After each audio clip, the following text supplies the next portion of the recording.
They are laying hens, and they're going to be with me for quite a while.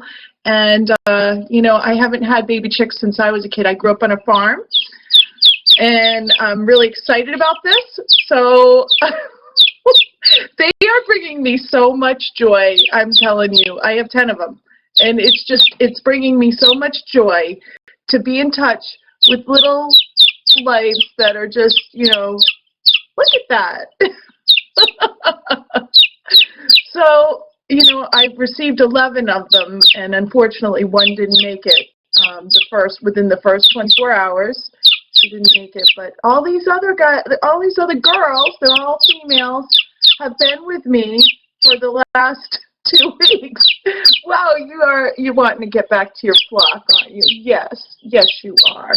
But you know, these kinds of experiences, interactions with nature, are just so helpful to help us heal and remind us about life. I mean, these girls, they are exploring life like you wouldn't believe. They're just having fun with checking out everything in their little house that they have, and they're actually going to be graduating to another space, a bigger space with a bigger light source to keep them warm soon. Actually, tomorrow on Easter. Tomorrow is Easter, so how appropriate to have a little chicken.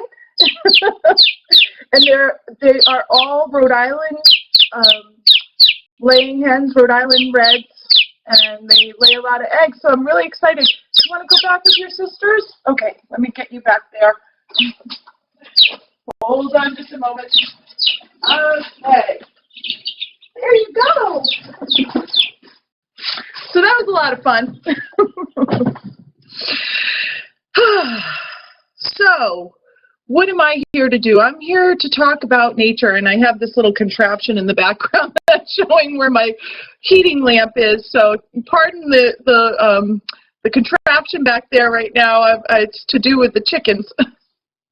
Anyway, I am here, and I want to talk about how bringing nature into your world, really connecting with nature, can be so healing and bring so much joy. Look at that little baby chick. It's so cute and fun, and watching a baby chick like that explore life, I'm really enjoying it. And as I said, I grew up on a farm, so I had a lot of interactions with nature and animals when I was younger, and I just, you know, I haven't had the time. I've been go for a long time, and not able to connect with animals in nature except for my dogs and that sort of thing. So I'm excited to be having a few little babies here on my homestead. There's some things I wanted to talk about today to help you think about these concepts of how to bring nature, because some of us don't have nature available to us, especially right now if we're you know, kind of social distancing and keeping away from other areas and just kind of staying home like we're advised to, especially in, you know, regions of New York City and that sort of thing. I know people are really struggling there. I hear the streets are empty, and I have friends that live in big cities, and I've spoken to them before, and it's kind of interesting when I come from the country, so I'm used to being out in rural areas, and I'm okay with that. But some folks that are in, you know, a city, they need people around all the time. They don't feel comfortable without having people around. And you know, I find a lot of grounding when I go outside in nature. I actually have worked with a lot of care staff that come from New York City, and I used to work for a company that did care, and they would come on live-in care assignments, and they'd come to different areas like Cape Cod or Martha's Vineyard or Nantucket, and, you know, sometimes I'd visit them, and they expressed to me how they felt uncomfortable because they weren't hearing the sounds of New York City, and they weren't hearing, you know, the energy of New York City. And I know when I go to New York City, it is always pumping, and there's always energy, and you're always hearing things, and you're seeing people, you know, people are just right outside. So it's not comfortable when we have this quiet time. And as I said, I embrace it. I love going to the city, but I really embrace my quiet time too. I love to do meditation, and I think this is just a call to our souls to just be in that space where we're almost like those yogis that are going into the cave for quiet time meditation and connecting with all that is. So this is really an opportunity to experience your individual soul connection with all that is, the nature aspects, the universal aspects. So I have a few things here besides the baby chicks that I want to share with you today. I have this interesting little message from George Washington Carver, and this isn't the president. This is actually George Washington Carver was an American agricultural scientist and inventor. I'm reading this from Wikipedia, I think it is. He actively promoted alternative crops to cotton and methods to prevent soil depletion, which is, you know, a really important topic, especially in this day and age. And he was most prominent, he was the most prominent black scientist of the early 20th century. So that's a little bit about George Washington Carver, but I have this wonderful deck of cards. I kind of am saving my Saturday session for emotional detoxing and holistic wellness to be my fun, esoterical, spiritual time for us to grow our spiritual side. And, you know, I don't know if a lot of you know, every day last week and the week before, I was doing some live coaching sessions, and I was inviting all of my listeners from my podcast and, you know, all of my YouTube subscribers and folks that are on my email list. I was letting them know about my sessions that I was doing every day from 11:30 to 11:50 Eastern Standard Time. I was doing these sessions where I was sharing all of these holistic emotional wellness techniques. For those of you that are on my page, you probably know a little bit about me already.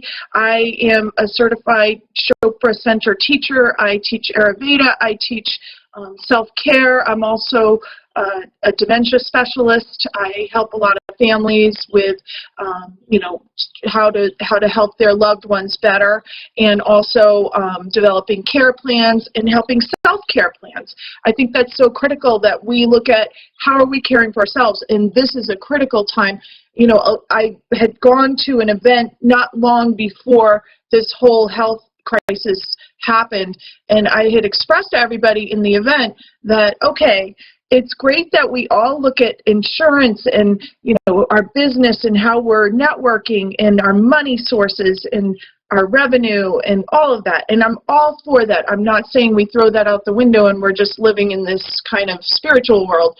I'm saying that we actually need to ensure that we are looking at the mind, body, and spirit. So the mind connection is how do we grow? How do we gain emotional intelligence? How do we build our toolbox so that we can be sustainable and have this aspect to us where our perspective is welcoming these shifts and changes. Now, I totally have a lot of empathy and compassion for all of you that are going through loss or grief. You know, that's part of the loss factor, or that you're actually having a lot of fear, anxiety, stress because of all of this shift that we're going through, this transformation in humanity. But I'm trying to open up because there's always this other choice, this choice of, okay, let's empower ourselves to kind of move through this as gracefully as we can and ensure that we are working towards a healthier and better environment for everything, not just humans, but for all. And I think this is a big wake-up call for all of us. We are really working towards that. You know, connecting with nature is so important at this time because I think it is part of the wake-up call, that the reason why we're in this crisis. So back to George Washington Carver. I have this book, this oracle deck called Secret Language of Animals, and it's on the back of this booklet that kind of explains each card that's in this deck. It says, this is written by George Washington Carver. I love to think of nature as an unlimited let me start that over. I love to think of nature as an unlimited broadcasting station through which God speaks to us every hour, if only we will tune in. So I think that's really powerful because, you know, we're looking at tuning into nature, and it's important for us to tune into nature and see what is this happening for, why are we going through this transition at this time. And I think a lot of us have probably seen, you know, there's so much put out there about how there's global warming and how, you know, the Australian fires were happening, and just the shifts in our volatile storms. It's like always happening. So we're definitely going through some sort of transition, not only in our own species, but across the board for all of nature. And so how do we tune into that? How do we tap into the wisdom that's there for us? And so this deck, Secret Language of Animals, I showed you a baby chick, but I'm going to pick a card, and then we'll kind of determine, you know, where that will take us for what we need to learn today. And I don't usually like to pick a card. I usually just shuffle the deck and then let one fall out. So I've got it. Ah! I just let it fall out. So it's the Lotus Blue Butterfly, and very appropriate because today is a day where you should be wearing violet. There's a different color for every day of the week that enhances, from the spiritual perspective, the calling to those energies that will help you out. So today is a day to wear violet. So Lotus Blue Butterfly. And guess what else? It represents transformation, becoming, lightness, and beauty. So very appropriate for this time, the Lotus Blue Butterfly, transformation, becoming, lightness, and beauty. So very appropriate. That's from the Secret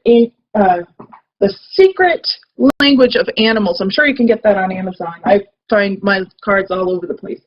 I also wanted to talk for a few minutes about crystals, because crystals at this time, if you are someone that is not really in nature, crystals can bring you to nature when you're meditating. And I'm, as you know, a very huge proponent of nature and bringing nature into your environment. So this is not only fun for, you know, decorating, but you can also meditate with the energy. And the energy of amethyst, I wanted to share with you from the Book of Stones, which is a great book. I always got to get it in here. The Book of Stones, which is a great resource. It's by Robert Simmons and Naisha Hassian. I can't say the last name, I apologize, but you can see it there. You can find this on Amazon, and I've had this for many years. It's a wonderful resource. And I'm going to read to you about amethyst, because amethyst is a very powerful crystal for cleansing negativity and detoxing. So here it is, amethyst. It brings about protection, purification, a divine connection, so it's great for meditation, and it also helps release addictions. And so it works with the third eye and the crown chakra, and it also works with the etheric areas of chakras, the 8th and beyond above the head. So it's a very, it helps you divinely connect. So it's a very helpful stone, as I said, in meditation and receiving messaging and that sort of thing. So from Robert Simmons, he says that those familiar with Saint Germain's stories may remember the legendary violet flame of spiritual purification, which readers and disciples were urged to call upon to purge themselves of karmic baggage or illness and to protect themselves from psychic attack. This is a direct analog of the subtle vibration field emanated by amethyst, and it can assist one in connecting with this beneficial energy. So in order to connect with the beneficial energy, you just need to have it around and cleanse your crystal. You can cleanse it in, you know, the ocean. You can put it in the sun. You can smudge your crystals. That's very helpful. But, you know, amethyst is helpful in purging illness. So if you have somebody or you're concerned about somebody, you might want to deliver some amethyst to them. A little crystal of amethyst. They're very inexpensive. You can pick them up and you can get them online too. That's a wonderful crystal, and they come both polished and raw. As I said, it's pretty inexpensive. But there's just so many great crystals to work with. You know, I work with rose quartz a lot. I think we all need to open our hearts right now. Oh. And so I have this wonderful rose quartz, which was given to me as a gift years ago, and it's a very special rose quartz for me. So someday I will share that story. I'm not going to share that today, but it's a beautiful story that was kind of a miracle for me, so how I came about getting this crystal. And I have a book coming out soon, so check that out. When it comes out, it'll be in the book. Okay, so today I want to also look at this particular oracle, which is a messenger oracle, and it's about animals. So we're talking about how do we tap into the power of animals and their messages in nature. So I pulled this card, and I just want to stick with this one. I'm not going to shuffle. I didn't actually pull it. It fell out of the deck earlier, and I just think it's so appropriate. When I read the messaging, I think I wanted, to just not choose another one, but share this one. This one's great. So seek the lesson. This is all about seeking the lesson. So wisdom is born from seeking the lesson in all experiences. And I apologize, my eyes aren't the greatest. Both the good and the bad. It is born from the awareness that everything is connected and that all happens for a reason, even when the reason remains a mystery. And this really is a mystery, what we're going through.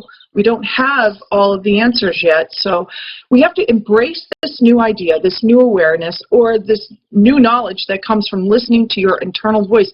I think that's so powerful because we all have time, to go inside now because we're social distancing. We're not, engaging so much with others. We may be online engaging with people, and I think that's wonderful. I have a birthday party for one of my friends set up for tomorrow evening, and a little Easter celebration, and we're still engaging, doing the best we can, honoring the advice on social distancing.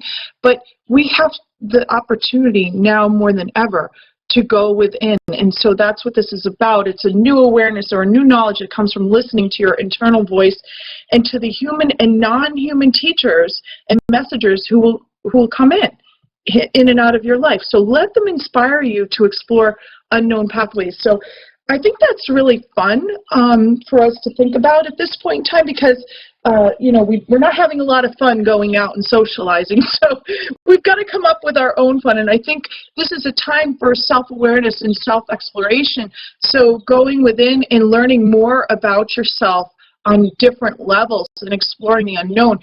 I was looking up I've often heard that we don't fully use our brain capacity, and now they're stating that's a myth. What Albert Einstein had said, that we're only using 10% of our brain capacity.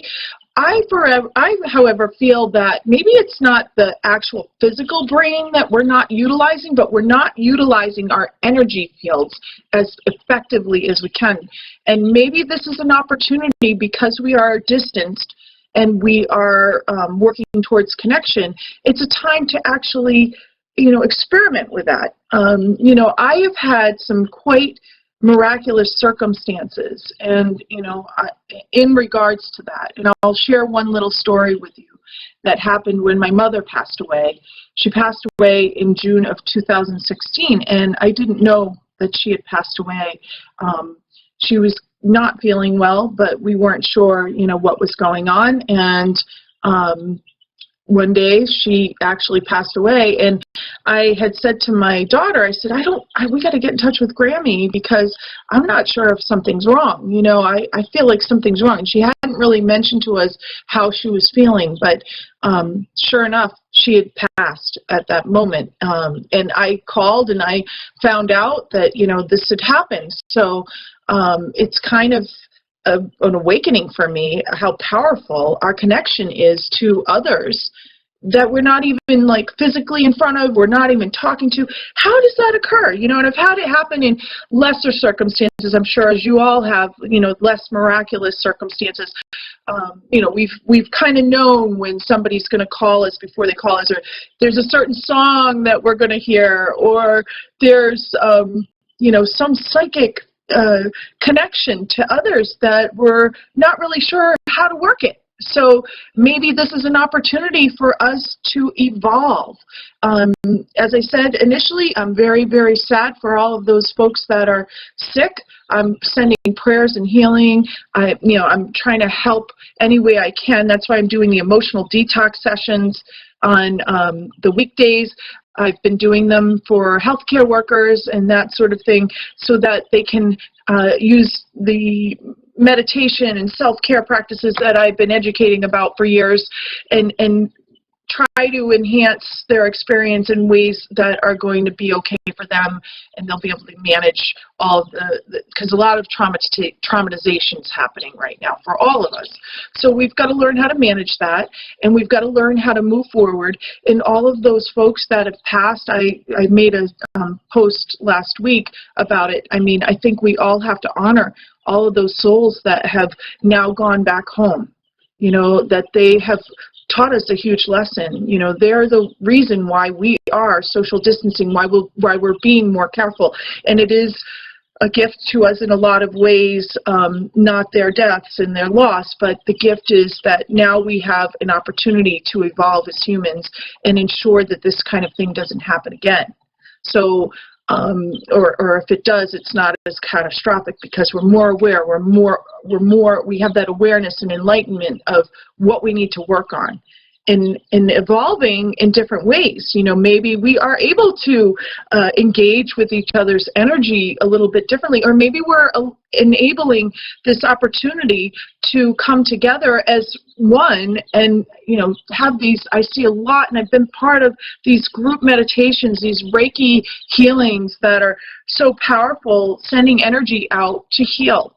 And I've seen results. It's wonderful. It's a wonderful collection of energy because everything is energy. So these opportunities and experiments for us are really, I think going to eventually evolve us in another direction that maybe we hold more compassion. We're full of more balance, and we have a true perspective of taking care of ourselves is more important than, the latest Instagram picture or, what is the real messaging behind some of this fluff that's out there. I appreciate everybody that's trying to make money and they're really working their tails off to educate people on certain things, how to make more money, how to grow your business, how to get more likes or whatever. And I think that's great. I think it's all great. But truly, why are we here? I came to that place in my life many years ago when I had a near-death experience. I came to the point where I was like, why am I here? What am I doing here? I had a horse accident. It stopped my heart. The horse fell over backwards on top of me. There's a lot more to that story, and it's shared in my book. I share it a lot in my teachings, but it changed my life. It transformed my life. My dad had resuscitated me. It was an incredible experience. There's so much I could say about that, but I wanted to keep this short and sweet and say hello, and hopefully I'll be able to do more of these live sessions. I had a little bit of trouble getting on with the last thing I want to share because it is Easter weekend. I want to just share this this card that I pulled out. I didn't, like I said, don't pull them out. They just fall out for me, and I allow the message to come through. It's from the Ascended Masters deck. I have a lot of decks. And this one that came out was, funnily enough, Jesus, and he's holding a bunny, and he has a lion and a bear and a lamb and a wolf near him. I mean, this is all indicative of, it's all saying, okay, let nature speak to you. So then I went ahead and I read this passage, and I want to share it with you. So this is the message that Doreen Virtue wrote that, is kind of representative of this card of Jesus, and it's so perfect for this weekend. Everything you desire and every prayer that you seek comes as a result of opening your heart to both sending and receiving love. Your heart is the gateway of receptivity. It is the answer to every question you have about your life, your relationships, your love life, your health, your life purpose, and so forth. The more you allow yourself to love, and that's love coming through, you can let it channel through you and send it out through the heart, I do that quite often, even like when I'm driving or whatever. I just send out love as much as I can think about it. The more you allow yourself to love, the greater depth and meaning your life holds. Jesus and other ascended masters will support you in this endeavor, ensuring that you are protected and safe as you open your heart to love. And I think, a lot of us, I've read about ghosting and all these crazy new fad terms that I'm 50, so, I don't get it. But I read about all these great fad terms of the way that the dating world became, so empty, like everybody's online doing this online dating, and a lot of folks have met and it's been beautiful, but a lot of people have done these other activities like ghosting, disappearing, and, a lot of people end up hurt and traumatized. So maybe, now that we have this great awakening and enlightenment of what we're truly here to do, which is heal ourselves and help us, move forward to heal others, maybe, just maybe, we'll show that compassion and love a little bit more. Be a little bit more vulnerable to it and express it more. Express it more to those we love. Express it more to those cute little chickens back there. Just being centered in a space where we are loving one another more than trying to outdo or, harm, or, there's so many people that express that they feel like they have narcissistic people in their life, bosses, relationships, just, there's a lot of narcissism going on. So maybe that will shift as well. This is an opportunity for all of us to heal. A lot of people have given up their lives now, not voluntarily, but they have, to bring this awakening and evolution about. So with that being said, I just want to wish you all a happy, safe, and healthy Easter weekend. And I don't know how to watch and see people chatting yet. I've got to figure that piece out. But if anybody did like or chat or anything, I'm very grateful. And I see the light in all of you, and I'm sending out love. So namaste. I hope you enjoyed my first real live Facebook, and I hope there'll be more to come. So have a great day, have a great Easter, be safe.